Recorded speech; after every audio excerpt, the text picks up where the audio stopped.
saudara penuntut umum dan pengunjung sidang yang kami hormati.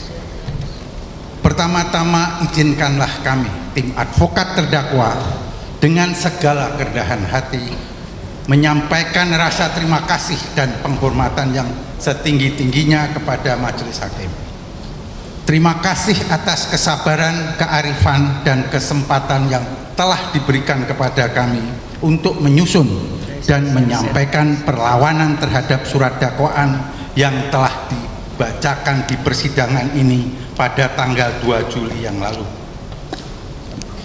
Apresiasi dan rasa terima kasih yang tulus juga kami sampaikan kepada saudara penuntut umum. Keikhlasan dan kesediaan penuntut umum yang akhirnya telah memberikan sebagian banyak berkas perkara kepada kami adalah sebuah wujud nyata dari penghormatan terhadap asas kesetaraan dalam beracara atau equality of arms.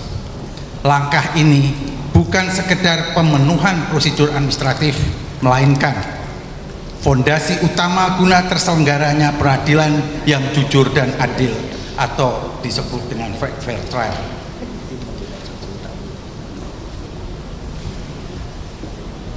Kami menyadari dalam dinamika persidangan pada agenda-agenda sebelumnya sempat terjadi riak dan sedikit ketegangan di antara kita. Dari tempat kami berada, kami memohon maaf yang sebesar-besarnya. Percayalah, ketegangan tersebut tidak lahir dari kebencian personal, melainkan dari sebuah benturan dialektika dan ketegasan kami dalam mempertahankan hak-hak hukum terdakwa.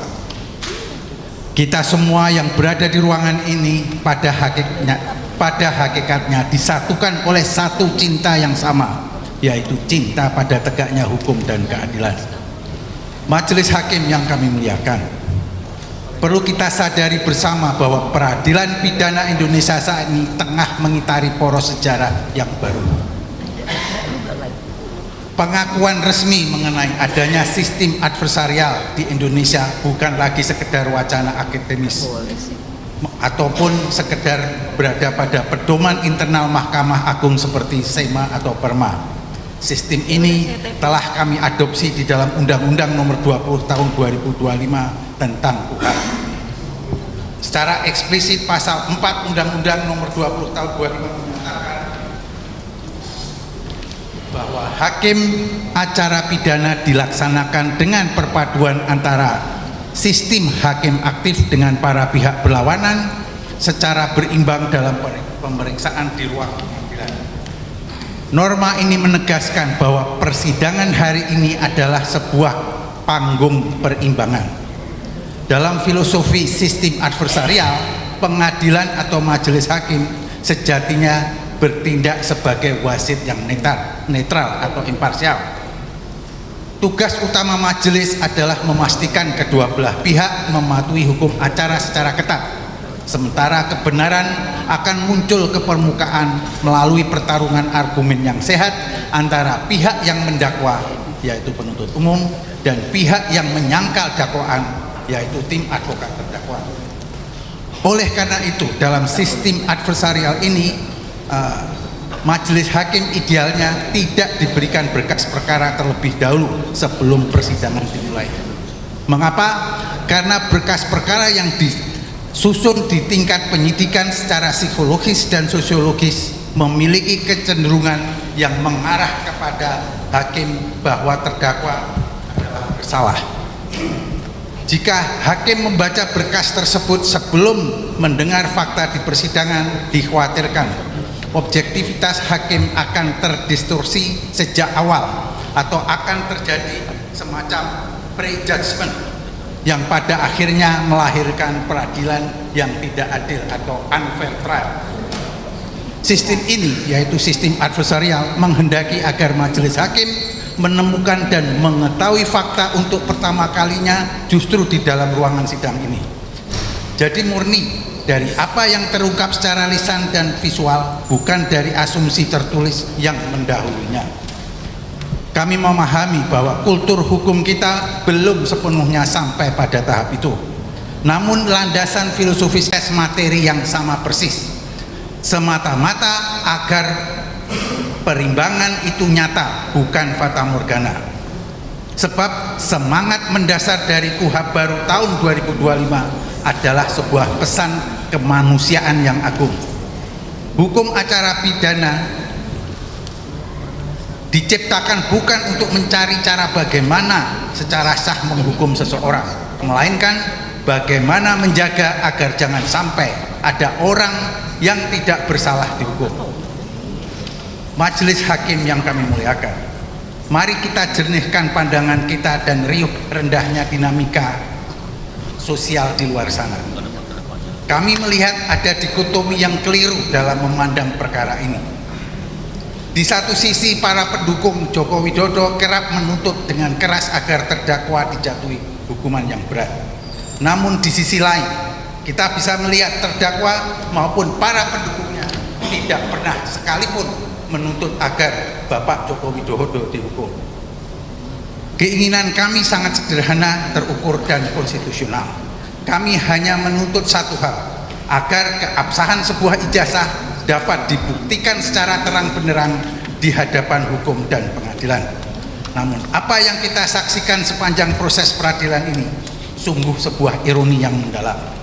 Ruang pengadilan yang mulia ini ternyata sengaja atau tidak telah dipersempit ruang lingkupnya. Persidangan ini ditarik menjauh dari hulu masalahnya. Kita tidak sedang diajak untuk menguji kebenaran material dari ijazah yang menjadi pokok permasalahan, melainkan kita terjebak dalam labirin penafsiran formalitas perihal pasal-pasal pencemaran nama baik dan fitnah. Persidangan ini seolah-olah dirancang untuk melompati substansi dan langsung melompat pada kesimpulan. Bagaimana mungkin seorang dihukum karena dianggap memfitnah dan mencemarkan nama baik atas suatu objek, jika objek itu sendiri, yakni kebenaran atau ketidakbenaran ijazah tersebut, tidak pernah dibongkar, dibuka, dan dibuktikan secara transparan di dalam sidang. Menghukum terdakwa tanpa membuktikan status hukum ijazah tersebut adalah tindakan yang menolak kebenaran itu sendiri. Majelis hakim yang kami muliakan, persidangan yang menjauhkan diri dari akar kebenaran hakiki adalah sebuah peradilan yang semu.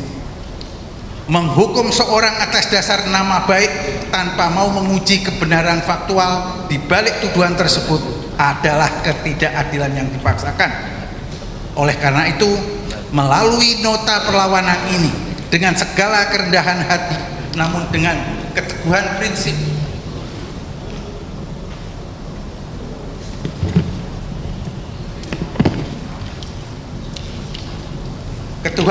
yang utuh, kami mengajak majelis hakim yang mulia untuk melangkah melampaui formalitas teks undang-undang yang kaku.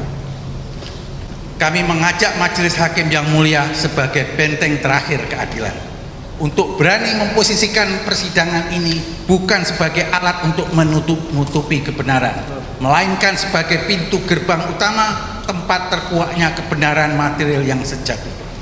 Apabila persidangan ini dipaksakan hanya untuk mengadili hilir dan menolak mengadili hulu, yaitu bukti ijazah, maka demi hukum dan demi keadilan yang berdasarkan ketuhanan yang Maha Esa, persidangan yang semacam ini sudah sepatutnya dihentikan dan dinyatakan tidak diterima. Sebab membiarkan peradilan yang unfair berjalan sama saja dengan mencederai fajar baru hukum acara yang baru, yaitu Undang-Undang Nomor 20 Tahun 2025. Selanjutnya akan dilanjutkan.